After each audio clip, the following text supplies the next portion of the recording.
Victoria Chen, a self-made tech billionaire, loses a wallet containing $2,000 and her late mother's photograph in a poor New York neighborhood. When a 14-year-old girl working at a laundromat finds it, she returns everything untouched despite desperately needing the money. But what she asks for in return isn't cash or reward. Her request is so unexpected and pure that it shatters Victoria's carefully built walls, making the powerful CEO break down in tears. What happens next transforms both their lives in ways neither could have imagined before we dive in. Tell us in the comments, where in the world are you watching from? Victoria Chen had everything most people dream of. At 42, she was the CEO of a billion-dollar app company. Her face had graced the cover of Forbes twice, and her name was whispered in the same breath as the tech elite who reshaped Silicon Valley. She had fought her way up from nothing, clawed through every obstacle, and built an empire that employed thousands. But success, she was learning, had a way of hollowing you out from the inside. On this particular autumn afternoon in New York City, Victoria was leaving a high-profile business conference where she'd just delivered a keynote on innovation and resilience.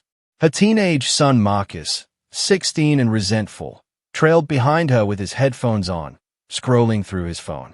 She'd brought him along reluctantly, not because she wanted to spend time with him, but because her ex-husband was traveling and someone had to watch the boy. Their relationship had become transactional, a series of obligatory check-ins between her endless meetings and late-night strategy sessions. As they descended into the subway station in a working-class neighborhood she wouldn't normally visit, Victoria's mind was already racing ahead to her next call, her next deal, her next victory. She barely noticed Marcus's silence. She barely noticed anything anymore except the relentless forward motion of her career. It wasn't until they emerged from the train 20 minutes later that Victoria reached into her coat pocket and felt nothing. Her heart seized. The wallet. Her designer wallet. The one containing $2,000 in cash, 3 platinum credit cards, her ID, and something far more precious than any of it, a small, worn photograph of her late mother, tucked carefully behind the cash.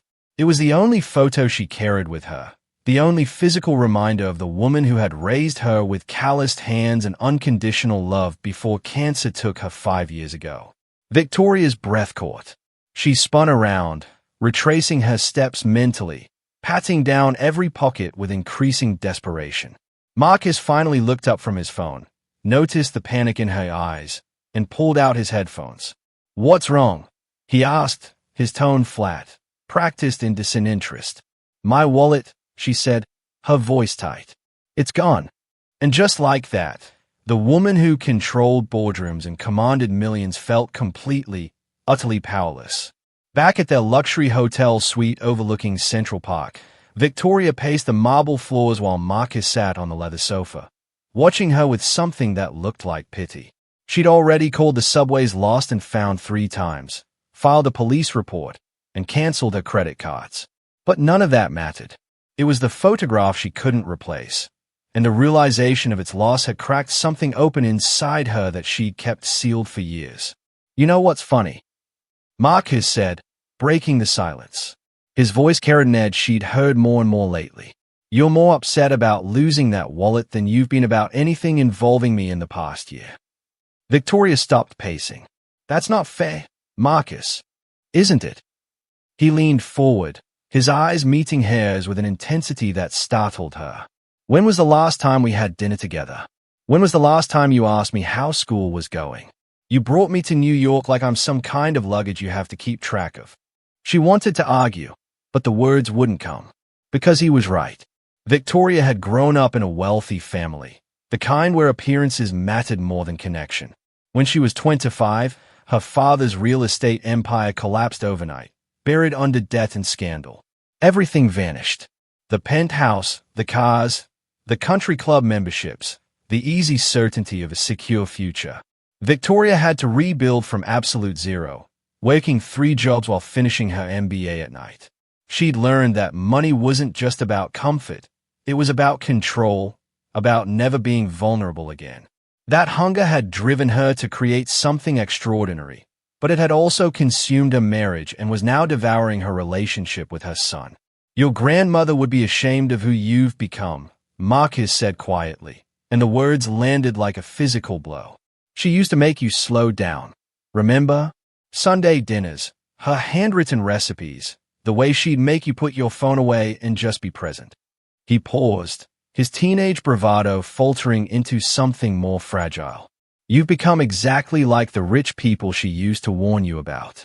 The ones who have everything except what matters. Victoria sank into the chair across from him, and for the first time in years, she had no response. No strategy, no defense, just the hollow ache of knowing her son was absolutely right. The call came the next morning, jarring Victoria from a restless sleep. An unknown number. She almost didn't answer, but something made her swipe to accept. The voice on the other end was young, female, tentative. Is this Victoria Chen? I found your wallet. Everything's still inside. Victoria's heart leaped. She sat up straight, suddenly alert. Where are you? I can come get it right now. The girl gave an address in the South Bronx, a neighborhood Victoria knew only from crime statistics and news reports. She'd never had reason to go there, never wanted to, but now she had no choice. Marcus, overhearing the conversation, stood from the breakfast table and grabbed his jacket. I'm coming with you, he said. It wasn't a request. Victoria's assistant, ever cautious, suggested sending security. It could be a setup, she warned over the phone. Someone sees a wealthy woman's ID, calls her to a sketchy location. You know how these things go. But Victoria dismissed the concern, though she felt a flutter of anxiety in her chest. She told herself she was being pragmatic, bringing Marcus for an extra set of eyes, but the truth was simpler. She was nervous, and she didn't want to go alone. The car service navigated through Manhattan's gleaming towers, then across the bridge into another world entirely. Victoria sat in the back seat, refreshing her email compulsively, scanning quarterly reports she'd already read twice. Marcus sat beside her, headphones in, deliberately ignoring her. The silence between them felt heavier than words. As they drove deeper into the Bronx, the landscape transformed. Luxury gave way to necessity. The buildings grew shorter, grimier, marked by graffiti and boarded windows. Chain-link fences replaced doormen. Groups of men stood on corners, watching their car pass with expressions Victoria couldn't read. She found herself gripping her purse tighter, her shoulders tensing with each turn. It was an instinctive response, one she didn't even realize she was having until Marcus pulled out one earbud and looked at her with something close to disgust. You're scared, he said flatly. I'm being cautious, she replied, but her voice betrayed her. You give millions to charity every year for the tax breaks, Marcus continued, his words cutting through the car's leather interior like a knife. You pose for photos at galas to help underserved communities. But you're actually scared of poor people, aren't you? You clutch your purse like they're going to rob you just for existing near you. Victoria opened her mouth to protest, but nothing came out. Because once again, her son had seen through her completely. She had forgotten where she came from. Or maybe she deliberately buried it, built walls so high around her new life that she couldn't see past them anymore. The apartment building looked like it had given up decades ago.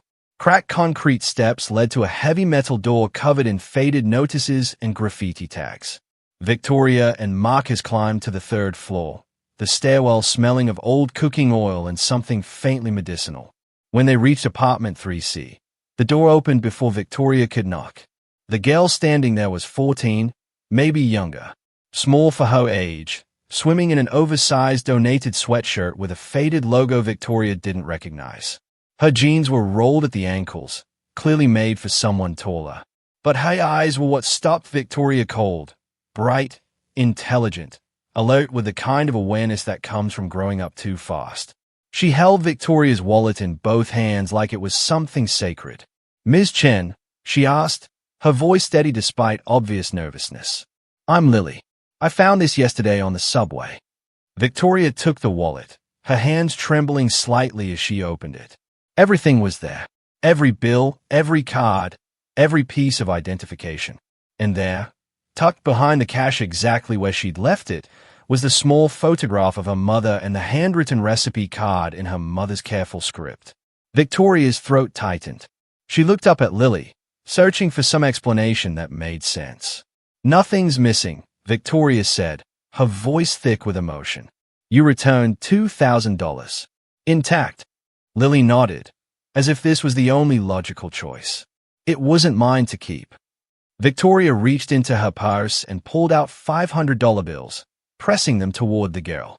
"Please, take this. You earned it. You deserve it." But Lily stepped back, shaking her head. Her expression shifted into something more vulnerable, more desperate. "I don't want money," she said quietly. Then, meeting Victoria's eyes with startling directness, she asked, "Can you teach me how you became successful?" Victoria froze. Of all the things she'd expected, a reward, gratitude, maybe even an uncomfortable shakedown, this had never crossed her mind. "I'm sorry, what?"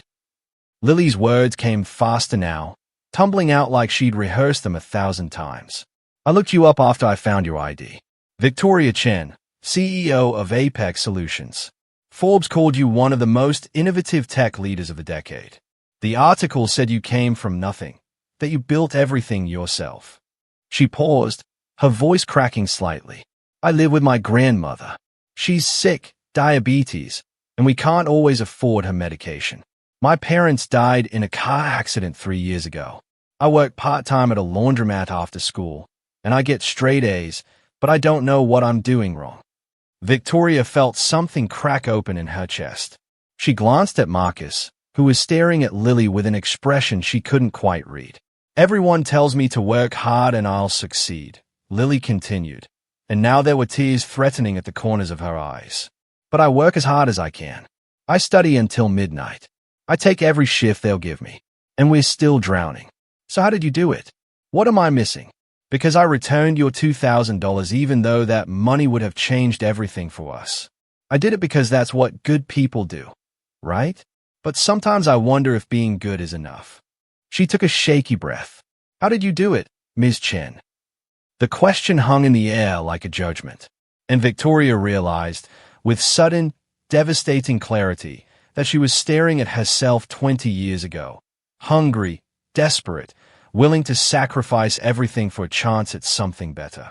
Except this girl had something Victoria had lost along the way. She still believed that integrity mattered more than survival. Victoria's mouth opened, and for a moment, the polished CEO in her took over. She started to form the practiced answer, the one she gave at panels and conferences. "Well, networking is crucial, and you should look into business development courses, maybe find a mentor in your field of interest." "Stop." Marcus's voice cut through her corporate script like scissors through silk. Both Victoria and Lily turned to look at him. He was staring at his mother with an expression that was equal parts disappointment and something softer, something like concern. "Lily," Marcus said, his voice steady and more mature than his 16 years, "my mom is successful. She has more money than most people will see in 10 lifetimes. But she's also miserable. She has everything and nothing at the same time. She works 18-hour days and can't remember the last time she laughed. Is that really what you want?" Victoria felt the words like a slap. "Marcus." But he wasn't finished. He turned fully to Lily now, his teenager awkwardness replaced by something raw and honest. "You just returned $2,000 you desperately needed. My mom wouldn't have done that when she was building her company. She stepped on people. She burned bridges. She chose deals over her own marriage." He glanced back at Victoria, and there was pain in his eyes. "You're already better than most successful people, Lily. You have something my mom lost a long time ago." The silence that followed was deafening. Victoria's vision blurred, tears welling up faster than she could stop them. She looked at Lily, really looked at her, this young girl in borrowed clothes who had every reason to keep that money, who was drowning in circumstances beyond her control, and who had still chosen integrity. Then she looked at Marcus, her son, who she'd been losing inch by inch for years. "Why didn't you keep it?" Victoria asked Lily, her voice barely a whisper. "The money. No one would have ever known." Lily's answer was immediate, as if she'd never even considered an alternative. "My grandmother says money you didn't earn feels heavy in your pocket and sits wrong in your chest. She says it keeps you up at night, makes you forget who you are." The girl's eyes were clear. Certain. I want to sleep light, Ms. Chen. The words hit Victoria like a physical blow. Her mother had said the exact same thing, in almost the exact same words, dozens of times throughout Victoria's childhood. Money you didn't earn feels heavy. She could hear her mother's voice saying it, could see her tired but honest smile. Victoria looked down at the recipe card still clutched in her hand, her mother's careful handwriting blurring through her tears. And then she broke. Years of armor, of carefully constructed walls, of choosing ambition over connection, all of it crumbled. Victoria Chen, the CEO who commanded boardrooms and negotiated million-dollar deals without flinching, stood in that cramped hallway and wept like a child who'd finally found her way home. Victoria wiped her eyes with the back of her hand, composing herself with visible effort. When she spoke, her voice was softer than it had been in years. "Can I meet your grandmother?" Lily nodded and opened the door wider. The apartment was small but immaculate, every surface clean despite the worn furniture and peeling wallpaper. An elderly woman sat in a threadbare armchair near the window, an insulin kit on the table beside her. She started to rise when they entered, but Victoria quickly moved forward, gently gesturing for her to stay seated. "Please, don't get up. I'm Victoria Chen. You must be Lily's grandmother." The woman smiled, though exhaustion lined every feature of her weathered face. "Mrs. Rodriguez, I'm sorry I can't stand properly. My legs don't work like they used to." Her eyes moved to Lily with unmistakable love. "My granddaughter told me she found your wallet. I hope she didn't cause you any trouble." "Trouble?" Victoria's voice caught. She reminded me of something I'd forgotten. "You've raised an extraordinary young woman, Mrs. Rodriguez. The kind of person this world desperately needs more of." Mrs. Rodriguez's smile grew warmer but sadder. "Lily is all I have left in this world. Her parents were my daughter and son-in-law. Good people, taken too soon." She reached for Lily's hand. "I just want to live long enough to see her graduate high school, to know she'll be okay when I'm gone." The casual mention of death, stated as simple fact rather than fear, made Victoria's chest tighten. Lily squeezed her grandmother's hand, and Victoria noticed the way the girl's jaw clenched, fighting back emotion she'd clearly had to master too young. "We're a bit behind on rent this month," Mrs. Rodriguez continued, her voice apologetic. "They're talking about moving us to a shelter farther from Lily's school. But we'll manage. We always do." Victoria lowered herself onto the worn couch, suddenly feeling the weight of everything she'd been carrying for so long. Marcus stood near the door, watching his mother with an expression she couldn't quite read. She took a breath and shared something she'd never told anyone outside her therapist. "When I was 26, rebuilding after my father's bankruptcy, I was eating at a cheap diner because it was all I could afford. My card got declined. I had 17 cents in my checking account and no idea how I'd eat the next day." Victoria's hands trembled slightly at the memory. An old woman sitting in the booth behind me heard everything. She came over, paid for my meal, and pressed a 20 into my hand. I tried to refuse, but she just smiled and said, "Pay it forward when you can." I never saw her again. Victoria looked at Lily, then at Mrs. Rodriguez, then at her son. I never forgot that moment. But somewhere along the way, I convinced myself that writing charity checks was the same as actually helping people. It's not. "Lily, you gave me back more than a wallet today. You gave me back something I'd lost." She stood, her decision already made, feeling more certain than she had in years. "I want to pay for your education. Full ride through college, including living expenses. But there's a condition."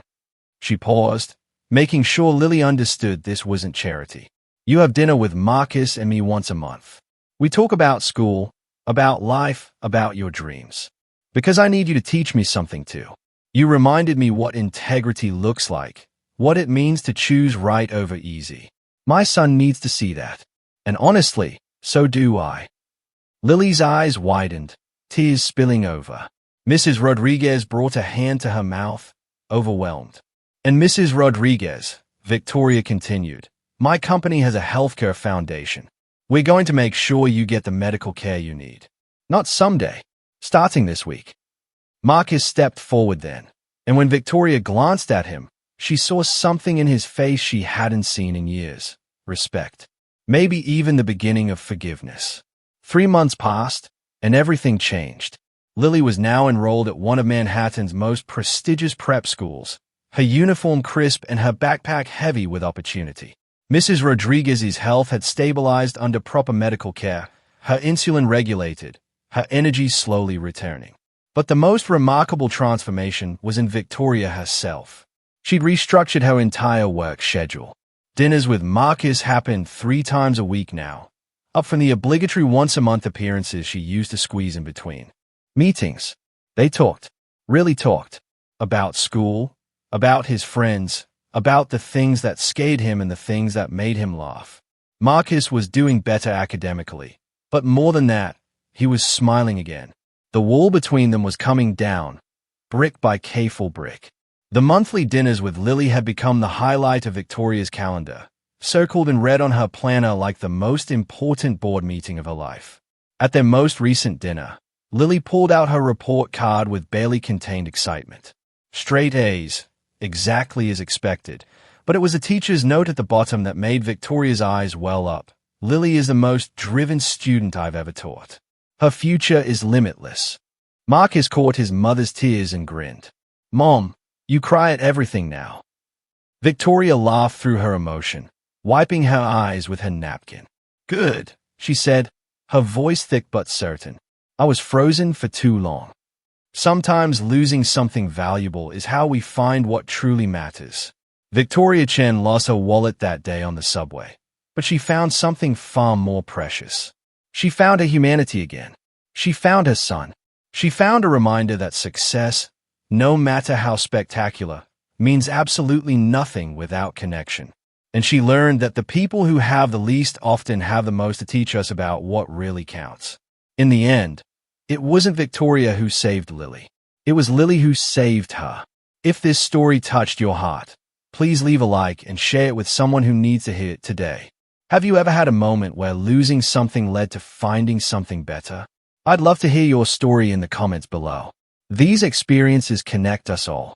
And if you want more stories that will move you and make you think differently about what matters, check out the video on your screen right now.